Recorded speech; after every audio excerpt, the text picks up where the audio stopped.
Alors bonsoir, bienvenue à Yoga Pyjama, le yoga où l'on pige, non, pardon, je m'étais entraîné, l'émission où l'on pige le yoga, voilà, c'est le petit slogan de départ. Je vais prendre, ça va devenir une habitude, 5 minutes pour expliquer ce qu'on va faire dans la pratique, si bien sûr c'est nécessaire, si ça en vaut la peine. Et là je pense que ça en vaut la peine. La dernière fois, on a pratiqué à partir du diaphragme, on a commencé à comprendre le souffle de manière corporelle, de manière physique. Et puis aujourd'hui, bien sûr qu'on va jouer avec le physique, c'est le propre du Hatha Yoga, mais on va essayer de comprendre le souffle plus du point de vue énergétique. Alors qu'est-ce que c'est que l'énergie? L'énergie, c'est pas du courant électrique, c'est pas du courant nerveux, c'est quelque chose d'un autre ordre qui n'est pas objectivable puisque pas vérifiable par des machines, mais dont on peut avoir un ressenti. Ce qu'il faut comprendre, c'est que l'énergie se ressent avec le souffle dans les narines. Ça, c'est essentiel. On a une narine droite, on a une narine gauche, et on a vu la fois dernière, on va le voir encore plus précisément ce soir, aujourd'hui, qu'en fonction de la posture, on va ressentir le souffle ou dans la narine droite, ou dans la narine gauche, ou dans les deux narines. En quoi ça nous intéresse et en quoi c'est énergétique? Dans la théorie énergétique, on a deux méridiens qui remontent du bas de la colonne vertébrale, qui s'entrecroisent, et à chaque fois qu'ils s'entrecroisent, ils forment ce qu'on appelle les chakras, vous allez bien en entendre parler. On parle de roue énergétique, de roue psychique également. C'est-à-dire que ça a une action sur le mental et une action sur le corps, les deux. Les deux méridiens, celui-là qui arrive dans la narine gauche s'appelle Ida, il est considéré comme féminin et passif. Alors, pas dans le sens que ce qui est féminin est passif, loin de là, mais dans le sens énergétique, hein, comme il y a un pôle positif, négatif, c'est la même chose, donc passif ou négatif d'ailleurs, et Pingala, qui est positif et actif.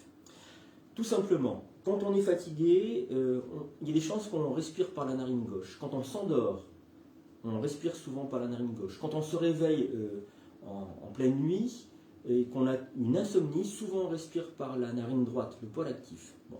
Donc ça nous donne des indications sur notre fonctionnement mental et sur notre fonctionnement physiologique.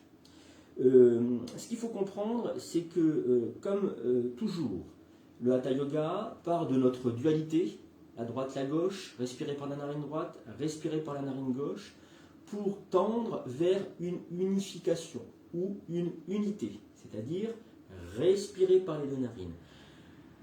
Je dis que les deux méridiens Ida et Pingala finissent dans les narines. En fait, ils entrent dans les narines et sont censés finir au point intersourcilier qu'on appelle Ajna Chakra et qui a une action sur le mental, sur l'apaisement du mental. Donc ça, c'est intéressant. Comment utiliser le souffle? Alors, on va voir comment le souffle agit en mouvement, comment il agit dans la posture immobile, et puis on va aussi le ressentir après la posture, qu'elle ait été en mouvement ou immobile, dans la pose yogique. Ça, c'est important. La toute première étape qu'on utilisera, alors ce sera dans les torsions, ce sera, je le rappellerai tout à l'heure, de bien synchroniser le souffle. Avec le mouvement soit bien synchrone avec le souffle. Quand je fais un mouvement, inspire, expire, il faut que le bras, par exemple, ici, soit pile poil avec la longueur du souffle. Ça, c'est primordial. Pourquoi? Parce que le souffle, la respiration, va commander, c'est plus le mental. C'est plus moi qui décide d'eux. Je me mets au service de la respiration. Et si je me mets au service de la respiration, alors le mental en tant que patron, chef, je pense, je sais, je veux, j'aime, j'aime pas, tout ça, ça s'évacue. Simplement, dans un accord, une harmonie avec le souffle et une écoute, une observation, c'est primordial.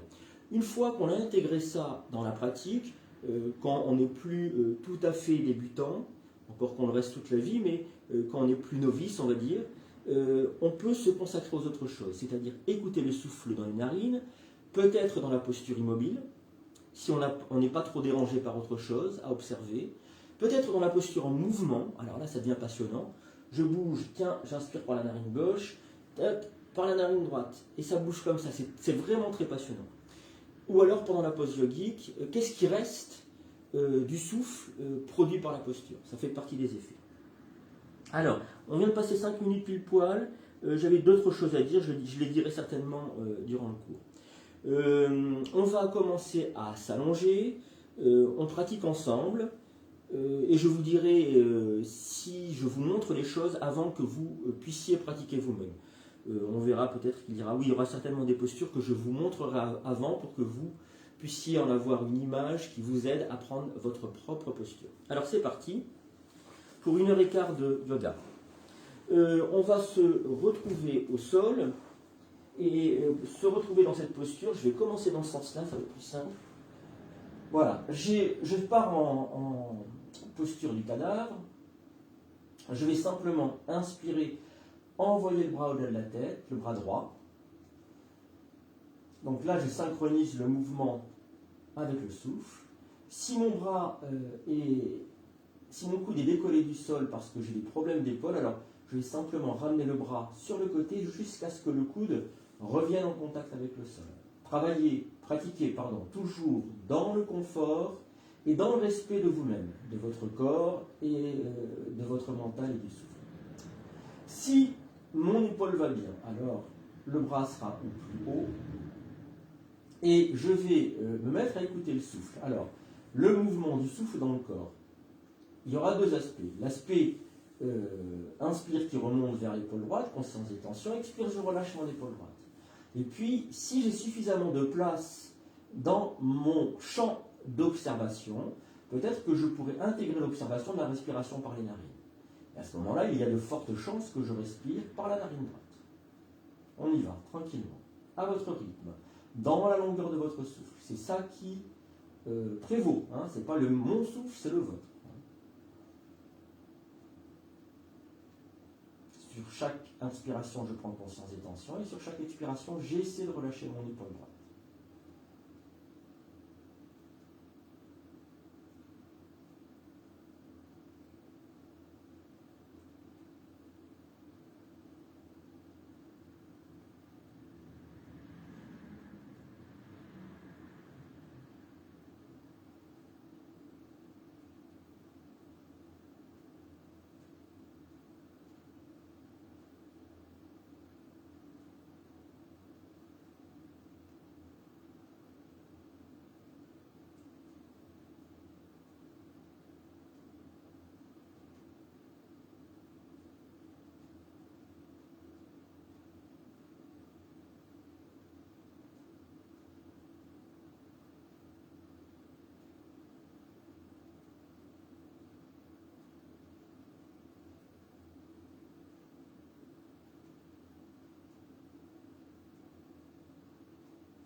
Quand vous souhaitez, vous ramènerez le bras droit le long du corps, coude plié pour protéger l'articulation de l'épaule.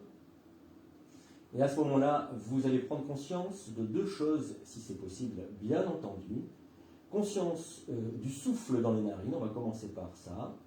Par quelle narine est-ce que je respire? Alors si c'est difficile pour vous de ressentir, ne vous fouettez pas. Sachez que à force de pratique, on va développer une plus grande sensibilité au ressenti des narines. On est censé respirer plus par la narine droite. Puis, observez le corps à droite. Et le corps à droite, vous le comparez au corps à gauche. Et vous allez voir, ce n'est pas tout à fait la même chose. Alors là, on est de plein pied dans la pratique du Hatha Yoga. Yoga, je rappelle, ça veut dire lien, union, unité. Pour l'instant, on sent bien qu'on est désunis. Eh bien, c'est la première étape du yoga. On pratique ce que l'on nomme vi-yoga. On pourrait parler de dissociation ou de désunion. C'est-à-dire que pour l'instant, la première étape de la posture nous a désunis, a fait que le corps à droite est désuni par rapport au corps à gauche. Ça nous permet de prendre conscience. Il est là l'intérêt. On va ramener le corps à gauche dans une base neutre, c'est-à-dire dans un ressenti à peu près égal avec le corps à droite, en pratiquant la posture de l'autre côté. Alors, inspiration, je décolle le bras gauche, j'essaie de bien synchroniser, je vais poser mon bras à la fin de l'inspiration, et sur l'expiration, je commence à détendre. J'écoute le souffle, qui certainement se déploie à gauche maintenant, plus ou moins en fonction de la liberté de mon corps, de mes tensions. Ne jugez pas, et ne jugez pas surtout à partir de ce que j'évoque. C'est juste une direction, pas un but à atteindre, pas plus qu'un idéal, une direction possible.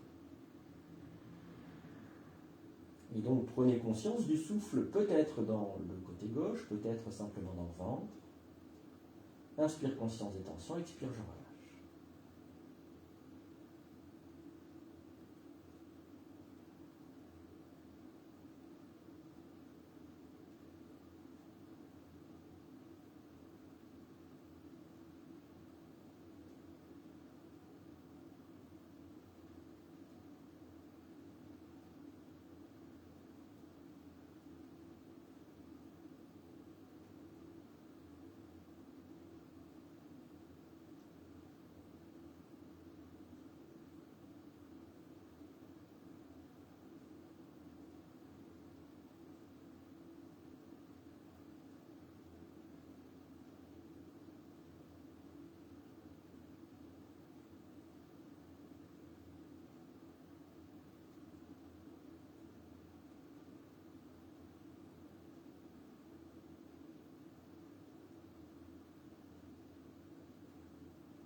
Je vous propose de ramener le bras gauche sur une expiration le long du corps. Coup de pied toujours pour protéger l'épaule. Puis ici de prendre conscience du souffle dans les narines. Alors il se peut fort que vous respiriez désormais par la narine gauche, qui est directement un effet de la posture. Essayez d'en prendre bien conscience. Peut-être que vous vous direz, je suis influencé par ce qu'évoque Yann. Alors, dans ce cas-là, il faudra revenir dans la posture plusieurs fois dans les jours prochains pour que vous puissiez vérifier que les mêmes causes produisent les mêmes effets. C'est une question que je me suis posée aussi quand j'ai commencé la pratique de yoga. Savoir si c'était mon mental qui me faisait ressentir des choses parce que j'étais influencé par la parole du professeur, ou alors est-ce que je ressentais directement les choses, en vérité. Puis prenez conscience du corps à gauche,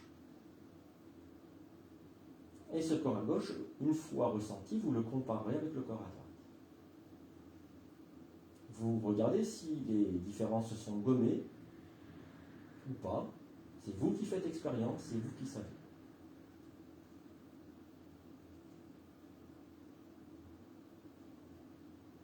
On a avec cette simple posture la preuve d'un fonctionnement énergétique, ou pour le moins d'un fonctionnement de la respiration.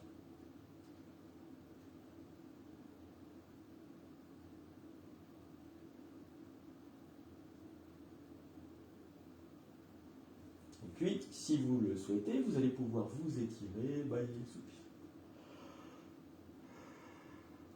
Alors, on va continuer avec les torsions.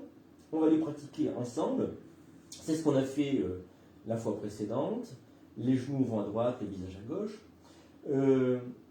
La toute première étape, c'est de synchroniser le mouvement, je parle bien du mouvement corporel, avec j'appelle ça aussi mouvement, le mouvement du souffle, la longueur du souffle. C'est la toute première étape. Une fois qu'on a une facilité à synchroniser, que ça se fait quasiment automatiquement, comme pour conduire une voiture, on pourra s'intéresser au ressenti du souffle dans les narines. Là, je parle en mouvement. Si vous êtes déjà un peu aguerri dans la pratique du Hatha Yoga avec cette posture-là, alors vous allez synchroniser facilement sans même porter une attention accrue. Je vous propose, dans le mouvement, de prendre conscience, alors vous serez dans cette disposition-là, de prendre conscience comment le souffle sort d'une narine dans le mouvement. Alors, je bougerai les jambes en même temps. Hein. Et quand, par exemple, mon visage est à droite, ici, ça va respirer à gauche. Puis je remonte, tac, l'inspiration saute dans la narine droite, jusqu'à l'expiration. Et peut-être que vous pouvez vous entraîner à ressentir ça. C'est vraiment très ludique, très passionnant, très intéressant quant au fonctionnement du corps et quant à son autonomie. Je veux dire, ça ne passe pas par le mental, c'est le corps qui décide de lui-même. Et puis cet accord du souffle, du mouvement du corps et du mental qui perçoit tout ça, c'est vraiment un plaisir, c'est vraiment un bonheur. Alors, on va ramener les plantes de pied en direction des fessiers, on pratique ensemble si vous voulez bien. On positionne les bras en croix ou les doigts entrecroisés derrière le crâne. Si la nuque est un peu gibbeuse, ça veut dire qu'elle est elle part un peu vers l'arrière.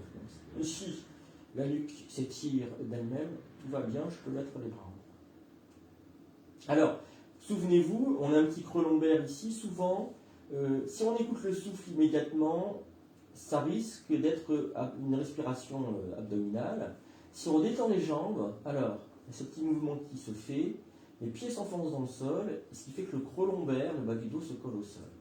Dès que le creux lombaire se colle au sol, l'inspiration devient yodique complète, c'est-à-dire que l'inspiration remonte dans le haut du dos ou sous les clavicules, c'est selon comment on ressent, et l'expiration permet de relâcher, de détendre à la fois les épaules et le dos, et de s'enfoncer dans le sol. En fait, c'est la détente musculaire du dos qui donne cette impression de peser au sol.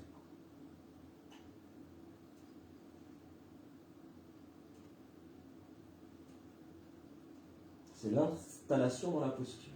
On y entre. On y entre comme on entrerait dans un vêtement. La posture existe déjà. Elle est préexistante au corps. Puis quand ce sera le moment pour vous, expiration, les genoux vont à droite, visage à gauche. Inspire, on va sentir l'air dans les narines. Expire, je redescends de l'autre côté. Si j'ai besoin de me consacrer à la synchronisation du mouvement corporel avec le mouvement respiratoire, eh bien, je me consacre à cela. Soyez dans un mouvement sans rupture, sans stop, sans arrêt.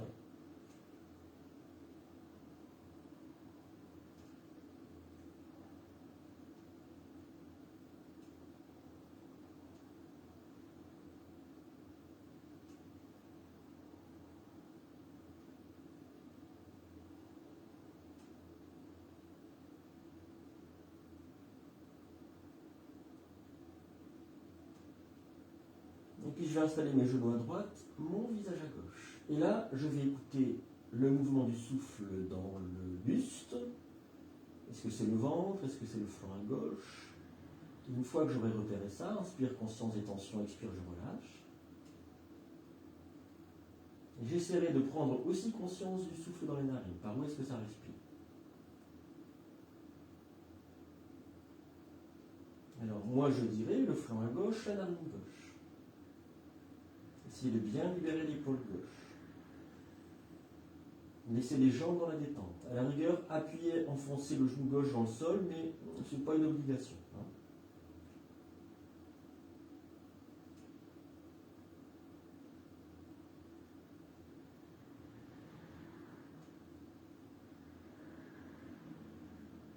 Puis je vais remonter sur une inspiration, les genoux, le visage de face. Pour redescendre de l'autre côté, genou à gauche, visage à droite.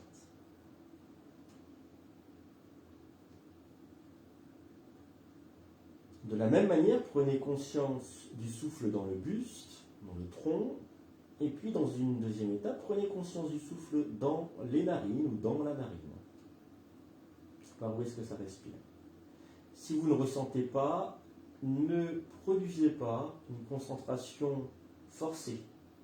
Soyez plutôt dans la présence, comme dans un rêve, comme dans une très grande détente avant l'endormissement.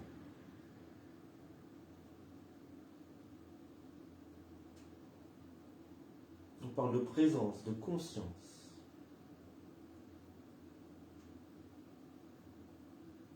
Ni trop tendu, ni complètement endormi, juste entre les deux.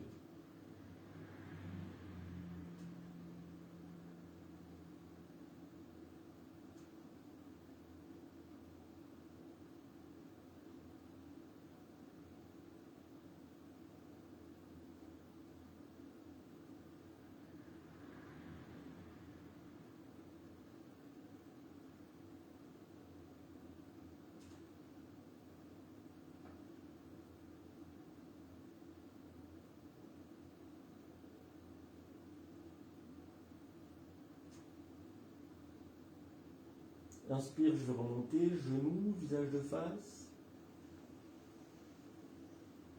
Attrapez mon crâne dans les mains, alors les doigts glissent en direction de la nuque. Je soulève la tête, les épaules, je bouge le dos de droite et de gauche pour bien libérer les muscles qui longent la colonne vertébrale. Ça s'appelle les extenseurs du rachis.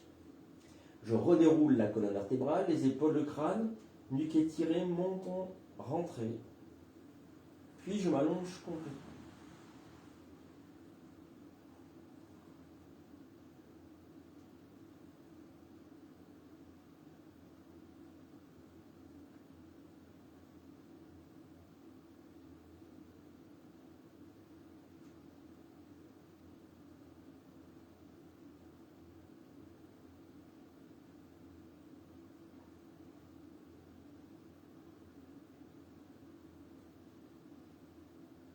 Vous pouvez prendre conscience du souffle dans les narines, voyez comment ça respire. Prenez conscience de l'étalement du corps au sol. Peut-être de l'ouverture des épaules, du poids du corps, du poids du crâne. Tout dépend de là où vous en êtes de votre détente. Et de l'étirement vertébral, ou plutôt de la libération du rachis avec la détente musculaire.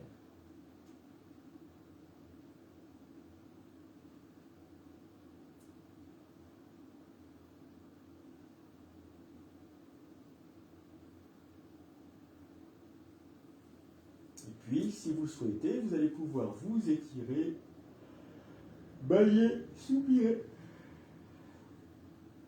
Alors, je prends 2 minutes pour vous expliquer 2-3 choses. La pratique qui va suivre n'est pas une posture, ça s'appelle prana et apana. Et ça va agir directement sur les 2 méridiens dont j'ai parlé, qui remontent du bas de la colonne vertébrale, qui s'entrecroisent tout le long de la colonne et qui finissent au point Ajna Chakra. On parle de prana et d'apana. Alors, le prana, il a 2 significations. Il y a prana qu'on utilise en français avec une majuscule qui veut dire l'énergie totale, celle qui nous fait vivre et dont en dépend l'énergie de l'univers. Et puis, il y a prana avec un petit p, P-R-A-N-A. Prana avec un petit p, c'est l'opposé d'apana. Prana, c'est en fait tout simple, c'est l'inspiration. Et apana, c'est l'expiration. En fait, prana, c'est toutes les énergies qui entrent dans le corps, comme boire, manger, respirer. Et apana, c'est toutes les énergies qui sortent du corps. On parle d'excrétion. Le but, l'idéal du yoga, un des idéaux du yoga, c'est d'unifier prana et apana. Alors, il y aura des pratiques de pranayama très concrètes. Peut-être que je vous en ferai faire une prochaine fois. Celle-là va égaliser le souffle. Alors, on pourrait parler de prana et d'apana aussi, dans les narines. C'est exactement la même chose. Et on va viser quelque chose. Vous avez à peu près compris de quoi il s'agit, mais je vais vous laisser faire votre expérience. Je vous montre au préalable. Il y a un petit jeu de jambes et de pieds, et puis après, on pratiquera ensemble. Alors, c'est très simple. J'ai la jambe droite allongée, j'ai plié ma jambe gauche. On pourrait pratiquer aussi avec la jambe gauche allongée, mais le bassin est moins stable. Quand je plie ma jambe gauche, le bassin est stable, le creux lombaire plus solide au sol, je ne risque pas de me faire mal au dos. Alors, c'est tout simple la pratique. Je mets le pied en porte-manteau, c'est-à-dire que je tire les orteils, pas les oreilles, les orteils vers le tibia. À l'inspire, je monte le pied à l'équerre. Je bloque le souffle, là je suis tout en haut de l'inspire. Poumon plein, je mets le pied en danseuse. Je commence à expirer dans la descente. Je vais expirer jusqu'au bout, il faut que ça soit vraiment synchrone. Tac, j'ai touché le talon avec le sol, j'ai fini d'expirer. Je bloque le souffle, poumon vide. Je mets le pied en porte-manteau et je redémarre. Alors, on dit dans le yoga qu'il ne peut pas exister de prana, donc d'énergie, sans conscience. Et donc, l'exercice nécessite de la conscience. De quoi on va prendre conscience? De la jambe. Vous vous retrouvez comme moi, allongez-vous donc sur le dos, ramenez la plante de pied gauche en direction du fessier pour stabiliser le bassin, puis prenez conscience de toute la jambe gauche. Alors toute la jambe gauche, c'est du gros orteil ou des orteils jusque dans la hanche. La hanche, c'est le haut de la cuisse et l'os fémur qui rentre dans le bassin, qui fait articulation. Est-ce que c'est possible pour vous de ressentir d'un bloc toute la jambe droite? Peut-être pas. Alors ce que je vous propose, c'est de ressentir petit bout par petit bout pour affiner ce ressenti. Donc essayez de ressentir les orteils, le dessus du pied, le dessous du pied, le talon, la cheville, le mollet avec le tibia, l'arrière du genou avec l'avant du genou, l'arrière de la cuisse avec l'avant de la cuisse, jusque tout en haut de la cuisse, la hanche droite. Et maintenant, voyez si vous pouvez ressentir toute la jambe droite, être présent, ne forcez rien. Si ça ne vient pas, ne vous jugez pas, ne faites pas d'effort, juste une présence. Ressentez toute la jambe droite. Soyez présent à cette jambe droite. Puis quand c'est le moment pour vous, vous allez mettre le pied en porte-manteau, le pied droit. Inspire, vous montez la jambe à l'équerre. Vous bloquez le souffle, le pied en danseuse. Expire, vous redescendez. Vous synchronisez bien le souffle et le mouvement. Vous bloquez le souffle, poumon vide.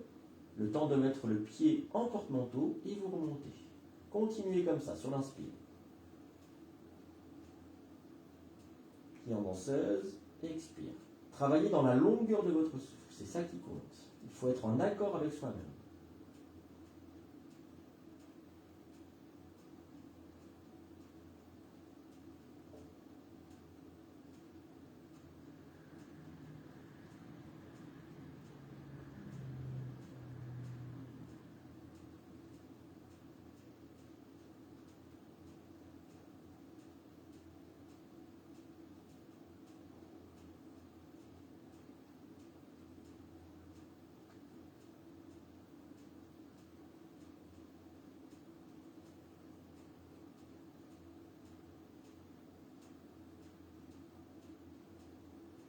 Et puis on va s'arrêter là si vous voulez bien. Posez la jambe droite, allongez la gauche à ses côtés. Voyez par quelle narine vous respirez. Il est fort probable que vous respiriez par la narine droite. Observez la jambe droite et comparez-la avec la gauche. Voyez les ressemblances, les différences, encore une fois, sans rien juger.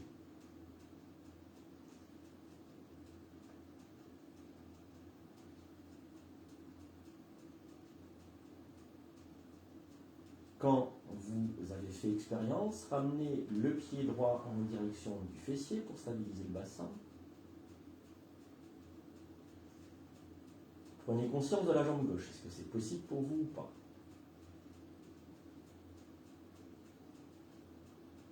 Puis on va la voir en détail, cette jambe gauche, les orteils, ressentez-les, le dessus du pied, le dessous du pied, le talon, la cheville, mollet tibia, arrière du genou.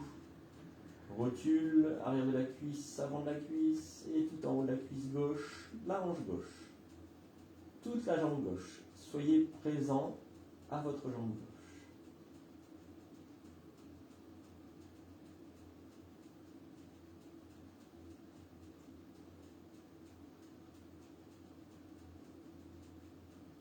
Puis quand c'est le moment pour vous, mettez le pied en porte-manteau et inspire, montez la jambe gauche à l'écart.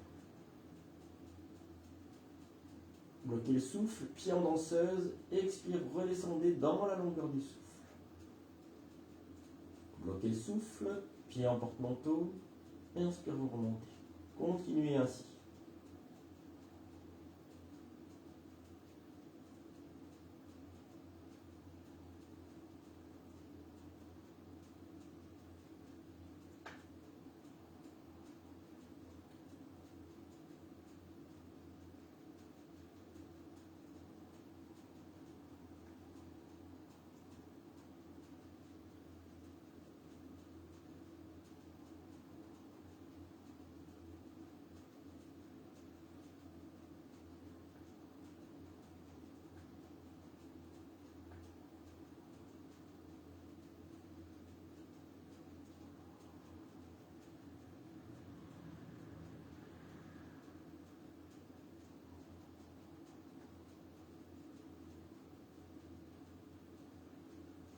Puis posez la jambe gauche, allongez la droite à ses côtés. Observez la jambe gauche. Comparez-la avec la jambe droite. Voyez si les différences se sont gommées ou pas.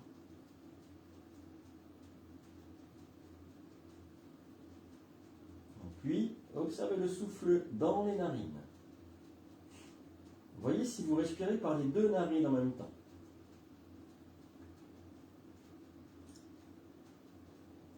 Si c'est le cas, on va produire un petit exercice tout simple.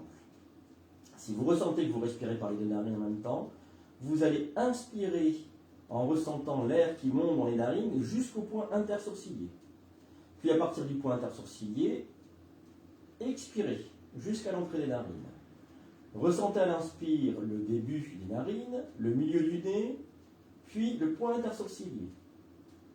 Et sur l'expiration, partez du point intersourcilier, ressentez le milieu des narines, puis le début des narines, l'entrée des narines.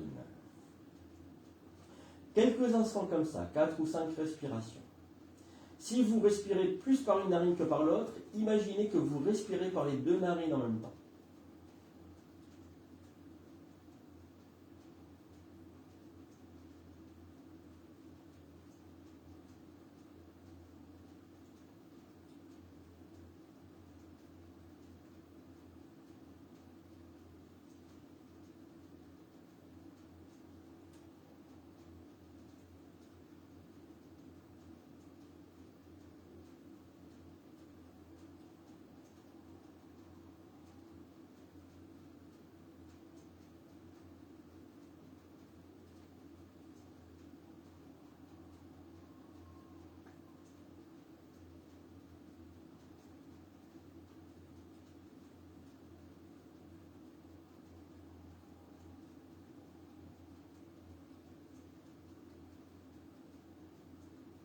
Puis revenez à une respiration qui se fait d'elle-même. Observez cette respiration qui se fait d'elle-même. Où est-ce qu'elle se situe dans le corps? Sa profondeur, son rythme. Voyez si l'observant, cette respiration, vous la modifiez ou au contraire, si vous la laissez libre d'être elle-même.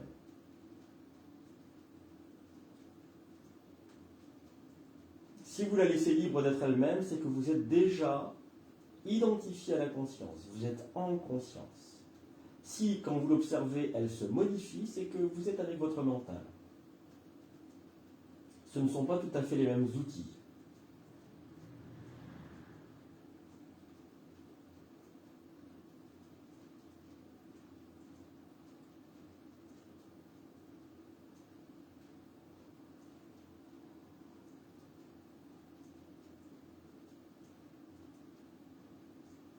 Si vous êtes déjà en conscience, c'est que vous êtes unifié.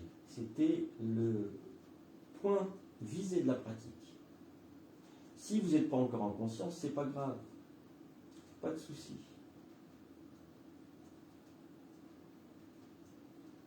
Et puis peut-être qu'on va pouvoir s'étirer, bâiller, soupirer, si vous avez envie.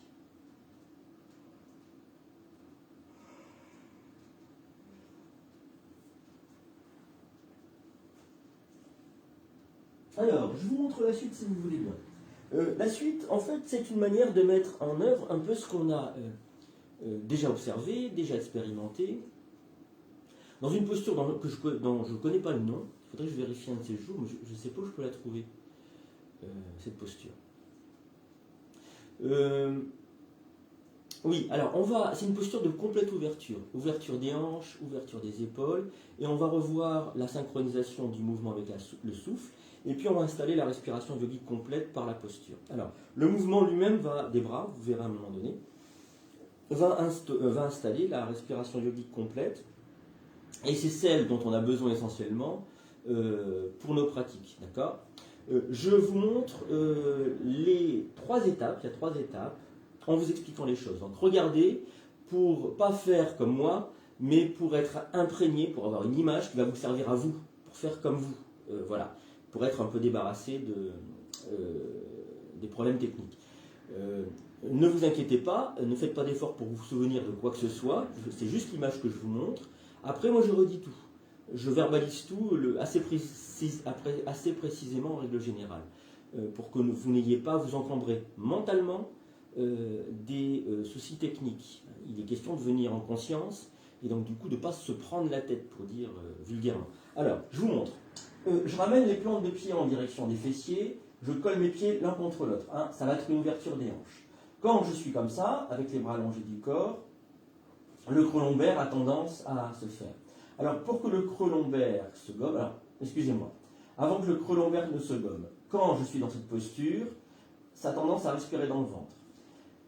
Pour que le creux lombaire se gomme, il faut que je détende mes jambes, donc que j'enfonce mes pieds dans le sol. Alors, ça peut être fait avec la force des muscles, mais moi je préfère détendre les jambes, ça va ouvrir un peu plus les hanches, hein, ça peut être douloureux si on n'a pas des hanches très souples, comme votre serviteur, hein, mes hanches elles sont un peu raides, donc du coup c'est toujours un petit peu douloureux. Mais dès que je fais ça, le creux lombaire se colle au sol et la respiration qui est abdominale devient yogique complète. On peut déjà l'observer. Quand on a installé ça, donc c'est la première étape, je continue de vous montrer, je vais installer la deuxième, c'est du mouvement. Inspire, les bras partent au-delà de la tête, et expire, les bras reviennent le long du corps. Alors, ça favorise la respiration yogique complète. L'inspiration remonte jusque sous les clavicules, les fonds lassants même à l'arrière du crâne, avec les bras, et redescend dans le bas du dos, ou en bas de la colonne vertébrale avec l'expiration. Peut-être qu'on va pouvoir même ressentir le dessin précis de la colonne vertébrale avec ce mouvement des bras. Mais ça, c'est, encore une fois, quand on a intégré certaines choses de la pratique. Bon, quand j'aurai pratiqué ça, c'était la deuxième étape, je laisse les bras au-delà de la tête. Je reprends tout de suite conscience des jambes. Est-ce que j'avais installé des tensions? J'essaie de les relâcher. Et là, je vais vivre l'inspiration qui remonte, conscience des tensions, expiration qui redescend. Avec ces très grandes ouvertures, celle des hanches et celle des épaules. Alors, c'est une posture qui, mentalement, elle est intéressante, nécessite de faire confiance, de lâcher prise totalement pour cette belle ouverture. On peut avoir tendance à fermer, hein, et des fois c'est nécessaire. Je pense à des pratiques d'art martial, par exemple, on ferme un pied pour fermer la hanche, pour ne pas prendre un coup. Pareil pour les épaules. Donc, des fois, il y a des nécessités, il n'y a pas de jugement moral, c'est ça que j'essaie de dire. Là, en revanche, on peut complètement lâcher prise, complètement s'ouvrir. Voir s'il y a encore des résistances mentales par rapport à ça. S'il y a des résistances mentales, encore une fois, ne les jugez pas. Prenez-en conscience gentiment, le plus gentiment qu'il est possible. Alors, je vous montre. Ou plutôt, on y va, excusez-moi, on y va ensemble maintenant. Vous ramenez les plantes de pied en direction des fessiers, vous collez les pieds l'un contre l'autre, c'est les plantes de pied hein, qui sont bien collées, vous laissez les genoux s'ouvrir. Les bras sur le long du corps, pour l'instant il ne se passe rien, prenez simplement conscience du souffle dans le corps. Où est-ce que ça se trouve le souffle? Il se pourrait bien que ça soit dans le ventre. Alors je vais détendre les jambes, laisser les arêtes de pied s'enfoncer dans le sol, le creux lombaire revient en contact avec le sol. Et là, je sens la respiration qui a tendance à remonter avec l'inspiration dans la colonne vertébrale et à redescendre avec l'expiration. Le ventre se tonifie de lui-même, le haut du ventre, au niveau du plexus solaire. On est bien dans la posture. Puis je vais inspirer, envoyer les bras au-delà de la tête. Expirez, ramenez les bras le long du corps. Je mets la posture en mouvement. J'essaye de prendre d'abord, dans une première étape, de bien synchroniser le mouvement des bras avec la respiration. Et puis dans une deuxième étape, de prendre conscience de la respiration yogique complète, qui monte avec l'inspire, conscience des tensions, qui redescend avec l'expire. J'essaie déjà de relâcher les tensions.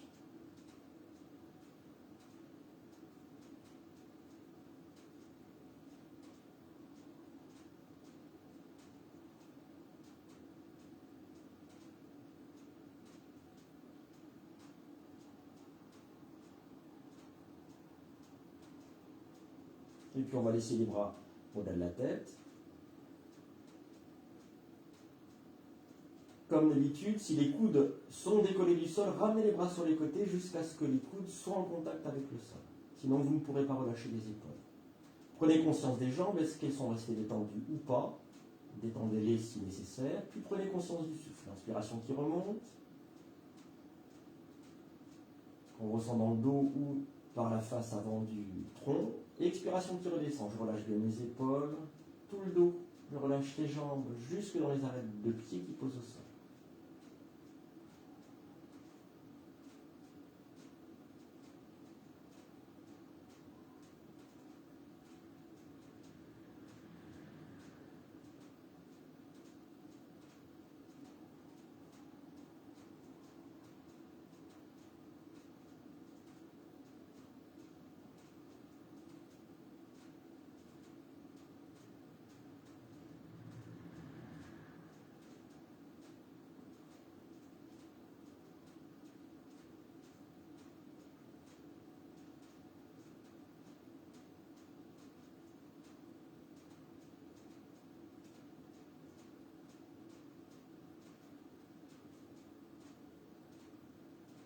Quand c'est le moment pour moi, inspiration, je remonte les genoux.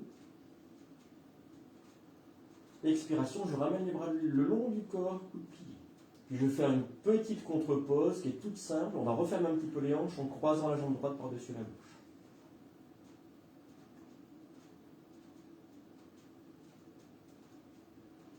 On peut décroiser pour recroiser l'autre côté, jambe gauche par-dessus la droite, pour fermer les deux hanches.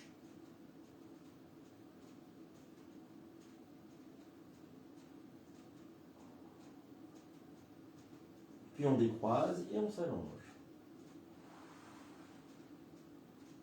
Épaules basses, paume de main tournée vers le ciel. Voyez l'état du corps au sol.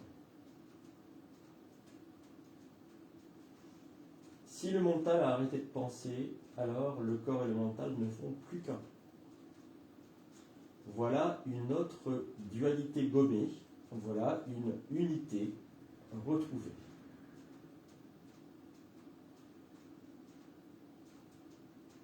Nous sommes dans l'état de yoga. Si nous sommes sans pensée, si nous respirons par les deux narines, alors nous sommes en conscience, en présence, en yoga.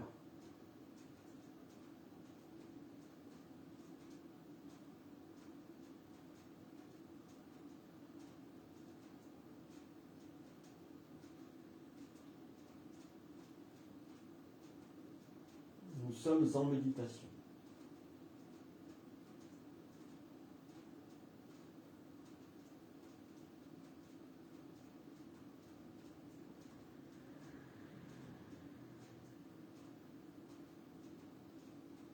N'associez pas la méditation, l'état d'unité ou de yoga, au repos ou au sommeil. Dans un instant, nous allons ramener cet état de méditation dans le mouvement de la vie. L'idée, c'est de rester unifié malgré le mouvement de la vie. Je dirais au-delà du mouvement de la vie. Qu'il soit mouvement de pensée, de corps physique, de corps du souffle.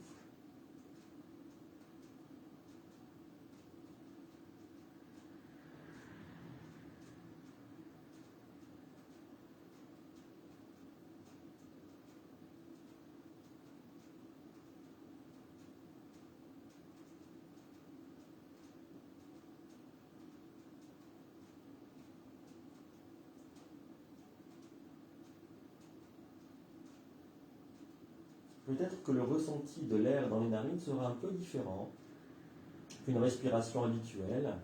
Si vous sentez un goût, une sensation particulière, c'est que vous ressentez directement le prana. Il faut faire la distinction entre l'air, oxygène, gaz carbonique, et ce qu'il porte, c'est-à-dire prana. Et du coup, au bout d'un moment, on ressent comme un goût, une saveur particulière, et ça, c'est le prana. On finit par reconnaître l'énergie dans les narines. Et si on en prend conscience, c'est toujours la même chose. Alors l'absorption d'énergie va être encore plus intense, plus efficace.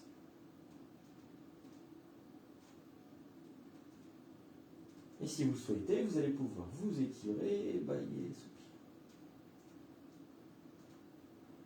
Alors on va venir s'asseoir. Moi j'attrape souvent la corde pour venir m'asseoir. C'est plus pratique, c'est moins fatigant. On peut s'étirer. Et on passera à genoux.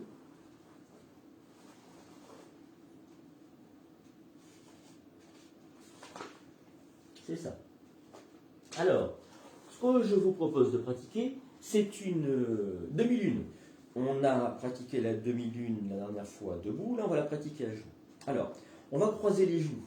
L'intérêt de cette pratique, c'est de stabiliser le bassin et faire qu'on ne cambre pas. Et puis, ça oblige à un équilibre. Et déjà, on expérimente d'une certaine manière le trépied de l'assise, qu'on verra dans des séances plus tard. Mais c'est le même principe.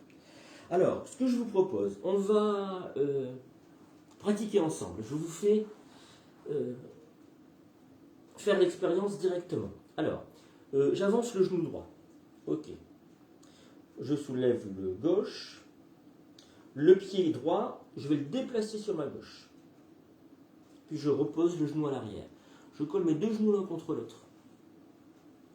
Et puis je vais bien écarter les pieds. C'est ça, le trépied sera constitué de mes deux genoux et de mes pieds au sol. Et puis je vais me redresser.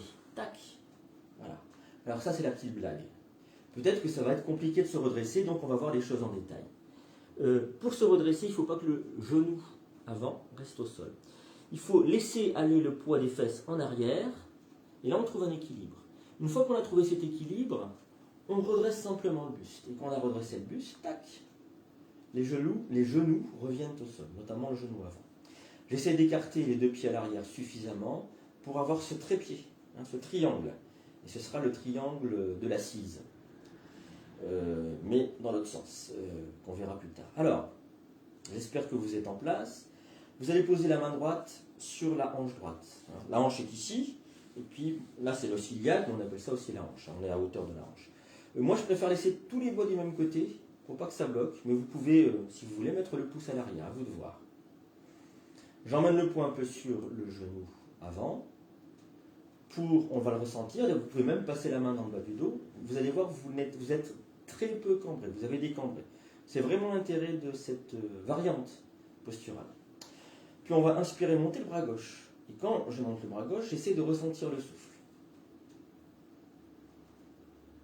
Je sens que ça respire à gauche. Ça bouge plus à gauche qu'à droite. Quand c'est le moment pour moi, inspire, je regarde mon bras gauche. Expire, je bascule à droite. Comme si je voulais mettre le bout des doigts vers le haut du mur. Inspiration dans l'immobilité. Expiration. Je laisse s'étirer un peu plus de l'aile iliaque jusqu'au bout des doigts.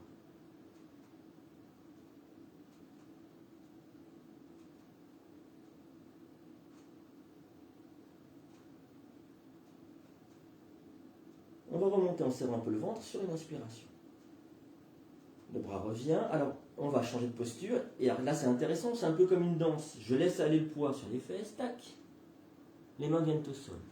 Puis, je reviens en avant et là, je libère. On passe de l'autre côté immédiatement, si vous voulez bien. Je vais avancer mon genou gauche. Je soulève le genou droit. Mon pied gauche, je le rentre à l'intérieur vers la droite.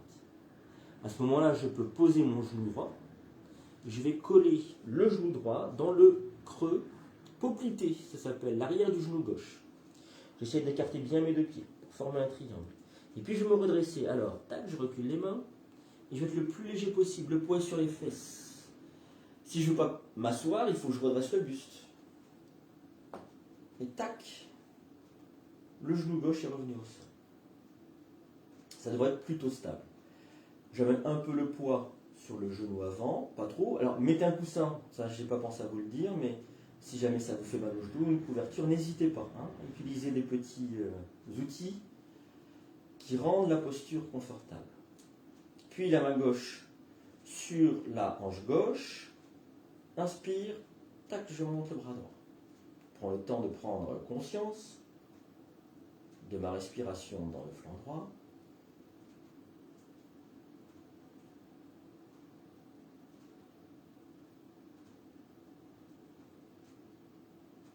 Je vais inspirer, regarder le bras droit. Et expirer, pratiquer la flexion. Excusez-moi, la demi-lune. Vers la gauche. Inspire dans l'immobilité. Expire, j'étire de la iliaque jusqu'au bout des doigts.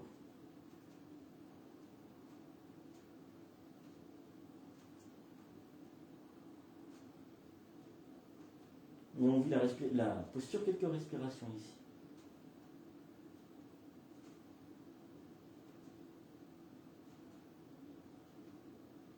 Inspire, on va remonter. Ramener le bras. Et de la même manière, on ramène le poids vers l'arrière. Ça fait un peu comme un jeu d'équilibre. Les mains au sol. Tac. Et si tout va bien, je m'installe. Un petit instant Vajrasana. Si j'ai des problèmes pour m'installer dans cette posture, je peux m'asseoir un instant sur le tapis et mettre les jambes devant moi. Juste un petit temps, histoire de laisser venir les ressentis.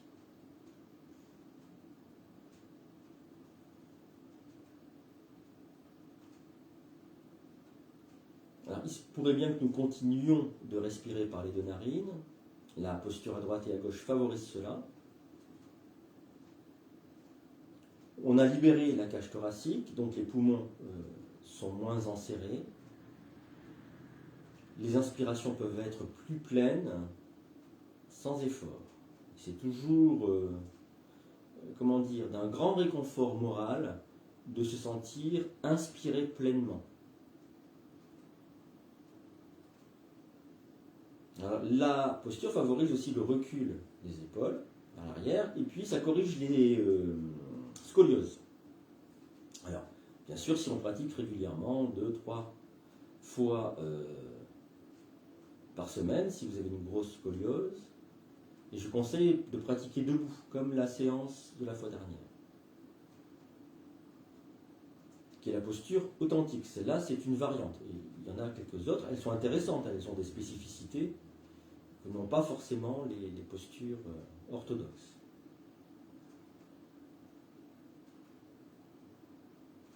Voyez votre ambiance intérieure, comment vous vous ressentez.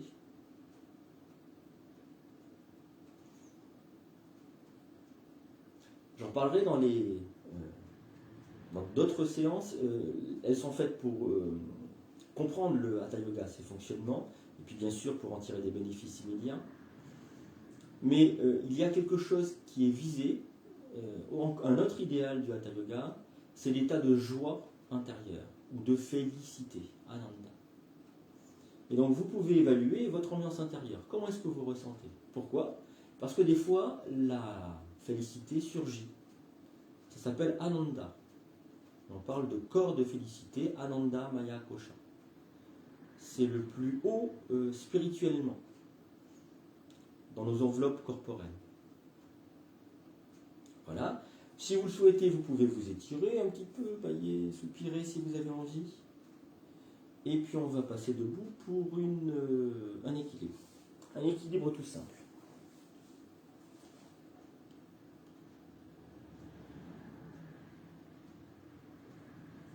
Alors, on y va ensemble si vous voulez bien, et puis moi je vais commenter. L'équilibre est tout simple, c'est pas pour autant qu'il est facile à pratiquer. Alors on y va ensemble. On va avancer le pied gauche, et puis tourner la main gauche vers le ciel. Le bras un peu rond, tendez pas trop le bras, ne le pliez pas trop. Il faut que le bras soit détendu, c'est-à-dire qu'il faut que l'épaule gauche soit détendue. La main droite, on va mettre le dos de la main droite dans le creux lombaire. Pareil, l'épaule droite est détendue.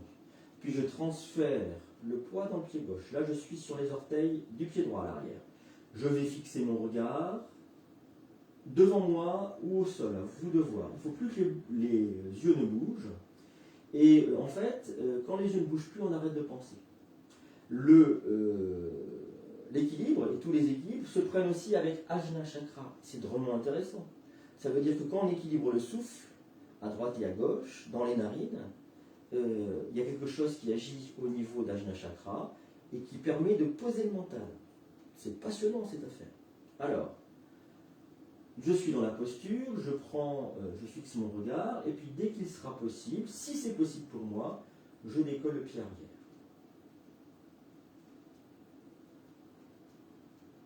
Alors, l'inspiration est plus dans la poitrine, le haut du dos, ce qui le redresse, et l'expiration plus dans le ventre, ce qui va m'ancrer, le pied gauche, faire qu'il s'enfonce dans le sol. Si vous ne ressentez pas cela, ce n'est pas grave. Essayez de ne pas penser, fixez le regard, simplement.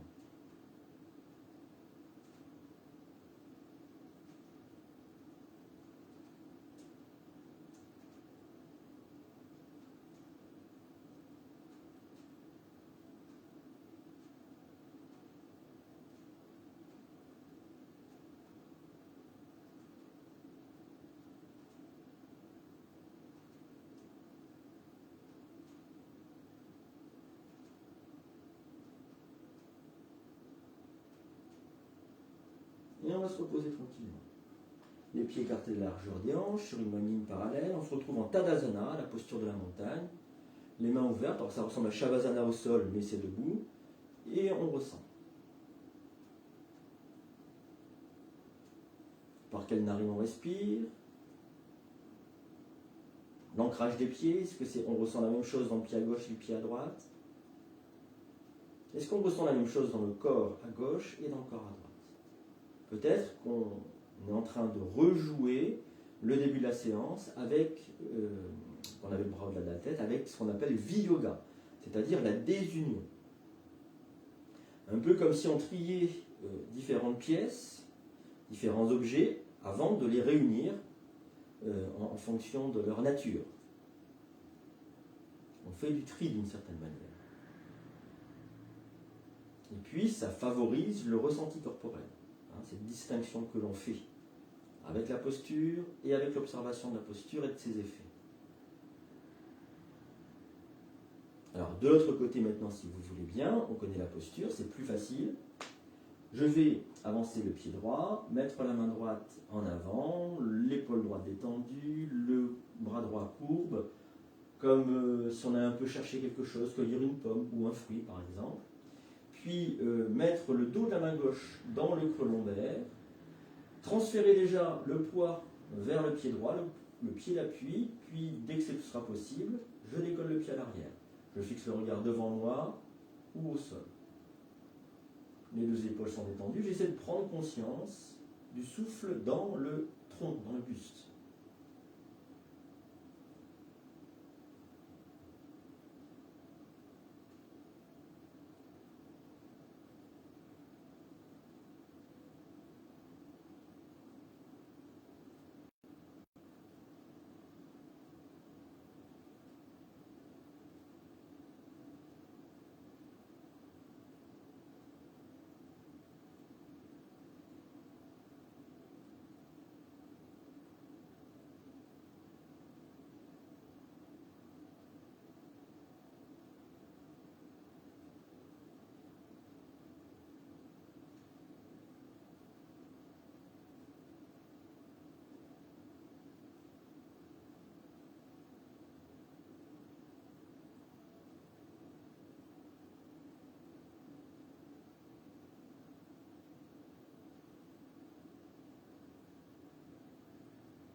Et puis quand on le souhaite, on repose le pied gauche, on va se retrouver à nouveau en Tadasana.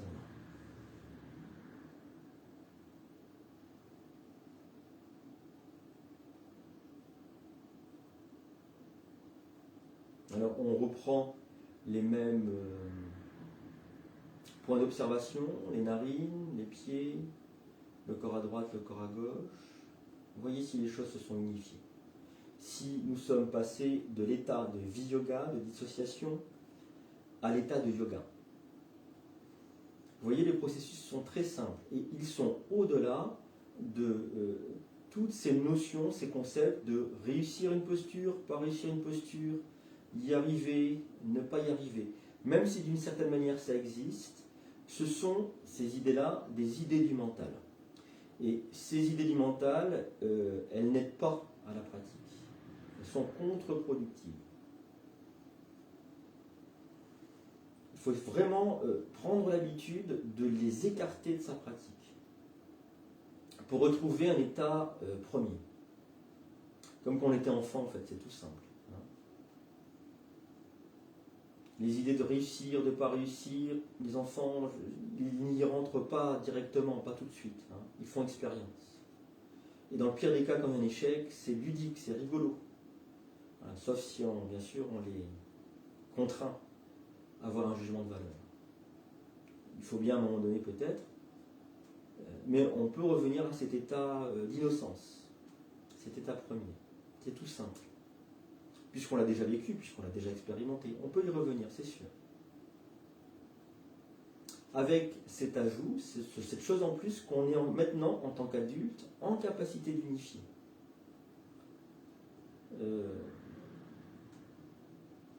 On peut le décider. J'allais dire, on peut le vouloir, mais le vouloir, pareil, il faut le mettre de côté. Il faut décider, voilà, décider de pratiquer et voir ce que ça donne ensuite. Sans attente.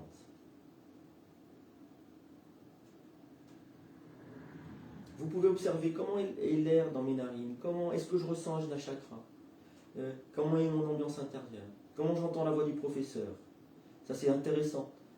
On entend la voix du professeur, et même moi, hein, j'entends ma voix avec de la distance, comme si ce n'était pas moi qui parlais. Il y a quelque chose qui parle en moi, mais je reste dans cet état de conscience. Il y a une mise à l'écart de mes fonctionnements de personne, d'ego. On retrouve l'idée de dissociation, hein, on retrouve l'idée de vi-yoga à ce moment-là. Hein. Et c'est intéressant parce qu'on sait que c'est qu'une étape pour associer, pour unifier. Je vous rappelle qu'on est parti du souffle et qu'on est encore dans le souffle. Hein. Souffle et conscience, souffle et conscience. Ce sont vraiment les deux outils, il n'y a pas autre chose. Si vous le souhaitez, vous allez pouvoir vous étirer, bâiller, soupirer. Je regarde l'heure.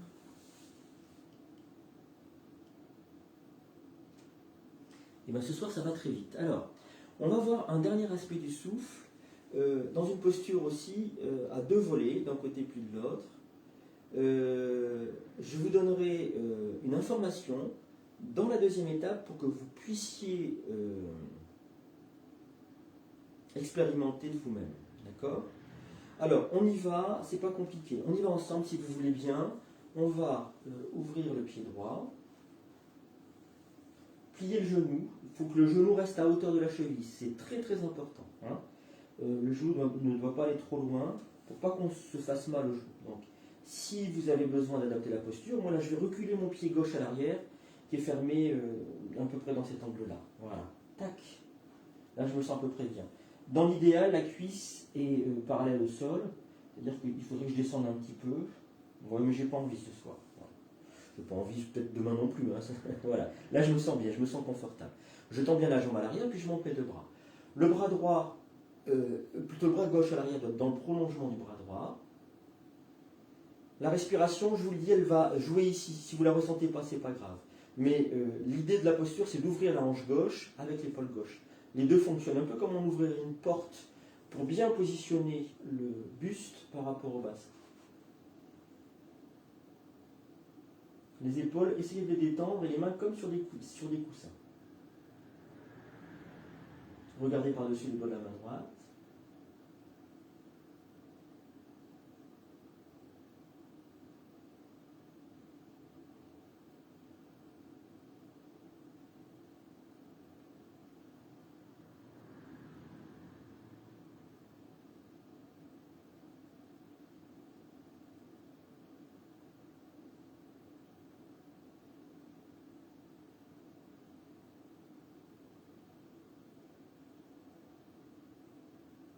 puis on va revenir tranquillement. On met les pieds parallèles et on peut rapprocher les pieds l'un de l'autre. Un petit temps de pause. Alors, la question que je pose après cette posture, surtout pour les personnes qui ne la connaissent pas ou peu, c'est est-ce que vous êtes fatigué? Est-ce que la posture vous a fatigué? Alors, bien sûr, il peut y avoir les cuisses qui tremblent ou des choses comme ça. Si oui, si vous étiez fatigué, comment était votre souffle? Posez-vous la question. Est-ce que le souffle était ce qu'on appelle rugueux? Est-ce que vous souffliez fort avec les narines? Est-ce que ça faisait du bruit quand vous respiriez avec les narines? Si la réponse est encore positive, alors ça veut dire que vous n'étiez pas en train de respirer de manière pranique, énergétique, vous étiez en train de respirer de manière anatomique, organique. Vous respiriez pour faire un effort musculaire. Tout l'intérêt de la respiration pranique, celle qu'on n'entend pas, qui est douce et légère et profonde, souvent, c'est de passer d'un effort physique, musculaire, à quelque chose d'énergétique. Et quand on pratique la posture de manière énergétique, si on la pratique pleinement de manière énergétique, elle peut durer des heures. Personnellement, je la pratique pas mal de manière énergétique, mais pas suffisamment. J'ai encore un chemin à parcourir pour que ça dure des heures. Voilà. D'ailleurs, l'intérêt n'étant pas que ça dure des heures, mais qu'on fasse expérience de quelque chose qui nous enseigne. Voilà l'intérêt. Donc, pour résumer tout ça, on va partir de l'autre côté, et ce que vous allez essayer de faire, même si vous considérez mentalement que vous faites un effort insupportable pour les cuisses, pour machin, pour bidule, vous allez vous concentrer là-dessus, essayer de respirer de manière inaudible. Dès que le souffle sera doux et léger, alors vous entrerez dans une pratique pranique, et du coup, vous pratiquerez réellement la posture de Hatha Yoga. Sinon, c'est autre chose, c'est pas la posture. Alors, on y va. On va mettre le pied gauche, attendez, j'étais comme ça. On va mettre le pied gauche en avant, le genou gauche à l'aplomb de la cheville gauche, ça c'est important. L'angle de la cuisse, donc plus ou moins haut, plus ou moins baissé. Vous calez avec la jambe arrière ou pied avant, vous reculez l'un ou l'autre. Et puis quand vous êtes confortable, vous placez les deux bras. Il faut que le bras droit, ici, soit dans le prolongement du bras gauche. Vous observez, vous regardez. Et vous ramenez le poids par-dessus les doigts de la main. Excusez-moi, vous ramenez le regard par-dessus les doigts de la main gauche. Ça respire dans le flanc à droite, donc l'épaule et la hanche droite s'ouvrent un petit peu. Les épaules détendues.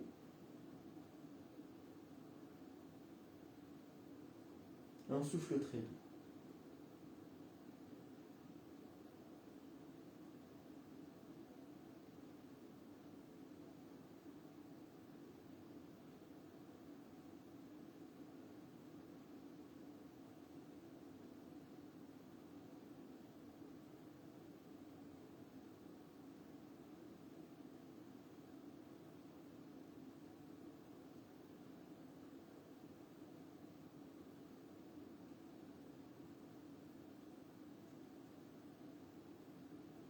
Quand vous voulez, on revient. Inspire.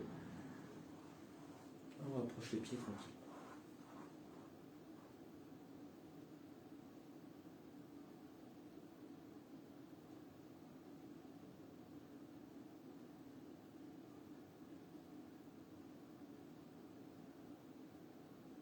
Observez peut-être la correspondance entre le bassin qui va décambrer naturellement. On a certainement étiré des muscles qu'on nomme psoas-iliaques. Quand ils sont étirés, ça favorise le fait de décambrer. Et donc du coup, la colonne vertébrale, laissez-la se redresser avec le dos. Laissez les épaules partir en arrière.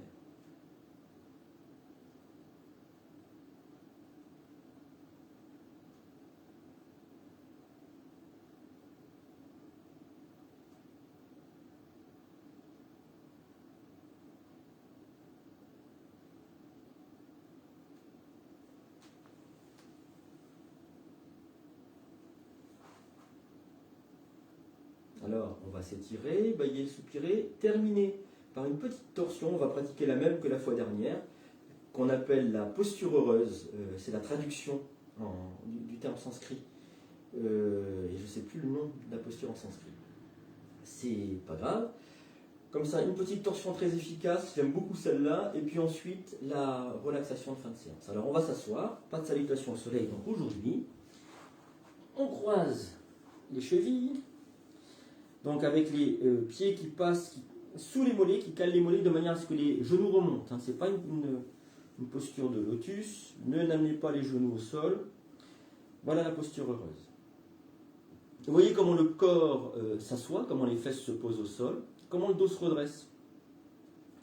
Il se pourrait que ça soit plus facile que d'habitude. En tout cas, ça l'est pour moi. Je me sens vraiment bien dans la posture. C'est beaucoup plus facile. Ce sont les postures qu'on a effectuées auparavant qui favorisent ça. La main gauche, je vais la poser sur le genou droit. Donc main gauche sur le genou droit. Et puis la main droite, comme si je tiens un bol, que j'emmène en arrière. Et je le renverse. Ça positionne bien l'épaule. Tac, le bout des doigts en contact avec le sol, sauf si j'ai envie de mettre la main. Voilà. Et puis le visage revient de face. On ne le laisse pas tourner. On va prendre conscience du bas du dos. C'est d'abord le bas du dos qui tourne dans la première expiration, puis le haut du dos avec les épaules, et enfin les cervicales. Ne tournez pas immédiatement la tête, ce n'est pas la posture. Conscience du rythme respiratoire. L'inspire qui suit l'expire, l'expire qui suit l'inspire.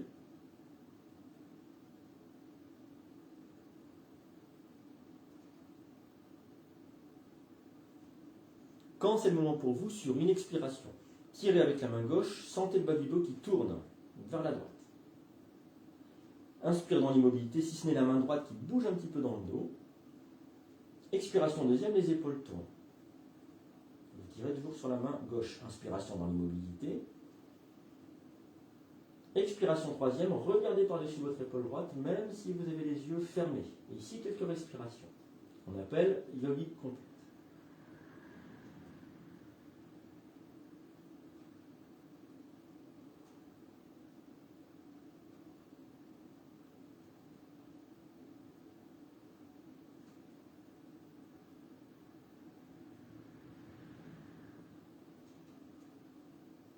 Et on revient avec une expiration. Laissez le buste revenir vers l'avant, posez les bras, les mains sur les genoux. Un petit temps de pause. Par quelle narine est-ce que je respire? On se pose toujours la même question. Il se pourrait bien que ce soit la narine gauche. Du côté de l'ouverture. Puis conscience du dos à gauche. Celui qu'on a étiré, dont on a étiré les muscles. Ce dos à gauche, comparez-le avec le dos à droite. Voyez les ressemblances, les différences. On est toujours dans l'idée de Viyoga. Vous voyez, la pratique est assez simple en fait.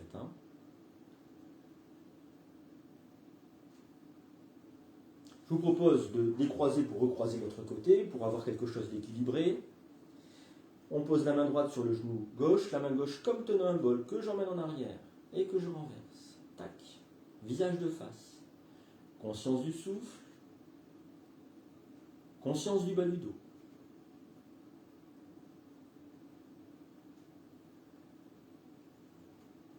Quand c'est le moment pour vous, vous inspirez ici. Sur l'expiration, vous tirez sur la main droite. Sentez le bas du dos qui se met en torsion. Inspire, déplacez un petit peu la main dans le dos. Expiration deuxième, les épaules tournent avec le haut du dos. Inspiration ici. Expiration troisième, regardez par-dessus votre épaule gauche, même si vous avez les yeux fermés.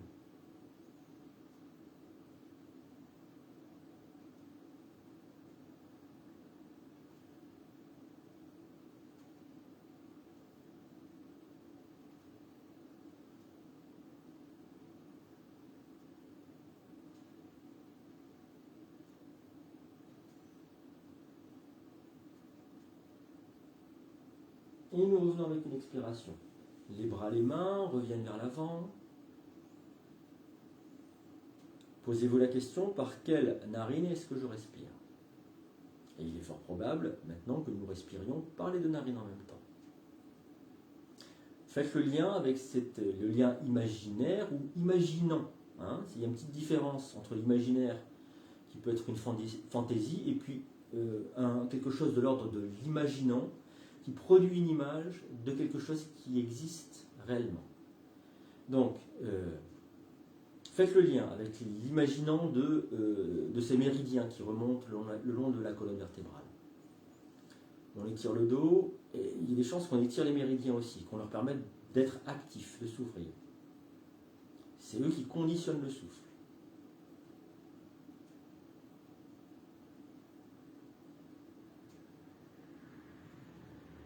Voyez le dos à droite, voyez le dos à gauche, voyez si les choses sont équilibrées ou pas.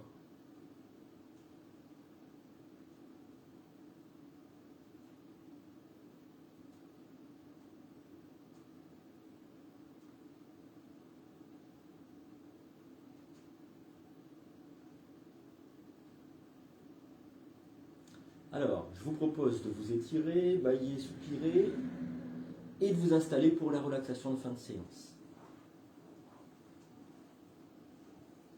Et ce soir, j'ai pensé à mon petit bol.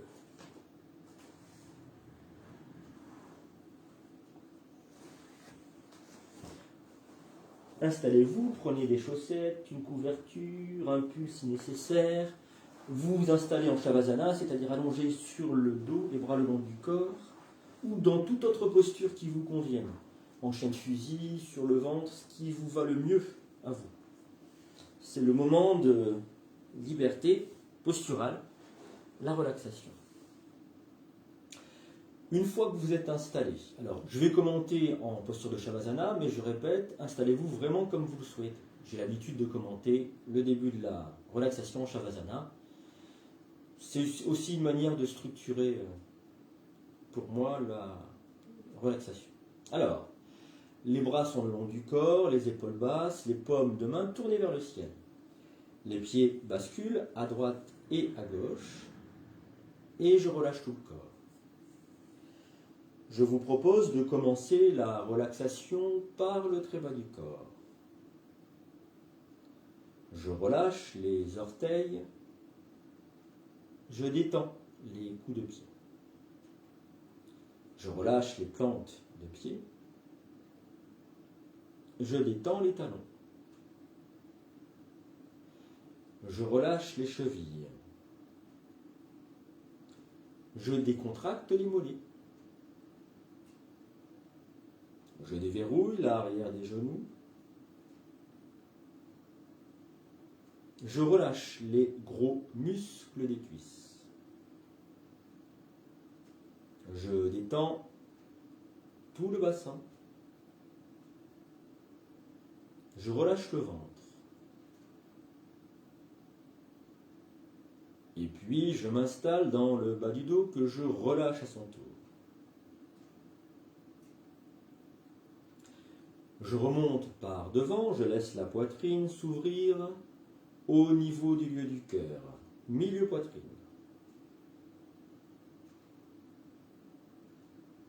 Et maintenant, je m'installe dans le haut du dos, que je relâche à son tour. Je le laisse se répandre au sol, se fondre avec le sol. Je détends la gorge. Je relâche le menton. De la pointe du menton jusqu'aux oreilles, je relâche la mâchoire inférieure. J'en profite au passage pour détendre les oreilles. Je desserre les lèvres. Je laisse la langue peser dans la bouche.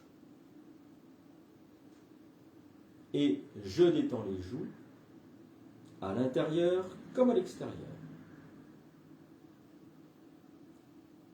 Je défroisse les ailes du nez. Je déplisse les paupières. Je laisse peser les yeux dans leur cavité oculaire. Et je vais dérider tout le front comme si une grande vague déroulait de la droite vers la gauche. Je relâche tout le cuir chevelu. Je détends la nuque. Et puis je vais relâcher les doigts des mains, le dos des mains, les paumes des mains. Je détends les poignets. Je relâche les avant-bras. Je détends les coudes. Je relâche les bras. Et enfin, je détends les épaules.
Si vous le souhaitez, vous allez pouvoir remuer les orteils,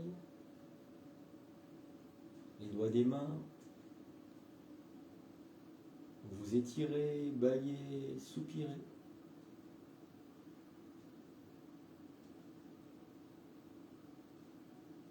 Vous pourrez faire rouler la tête à droite et à gauche. Ramener les genoux sur la poitrine, attraper les genoux dans les mains et dessiner des ronds avec. Dans un sens et puis dans l'autre. Et ainsi masser le bas du dos. Et puis si vous souhaitez vous mettre en chien de fusil, le temps de faire la transition, le passage du monde intérieur vers le monde extérieur. Prenez tout le temps qu'il vous faudra. Moi je vous salue.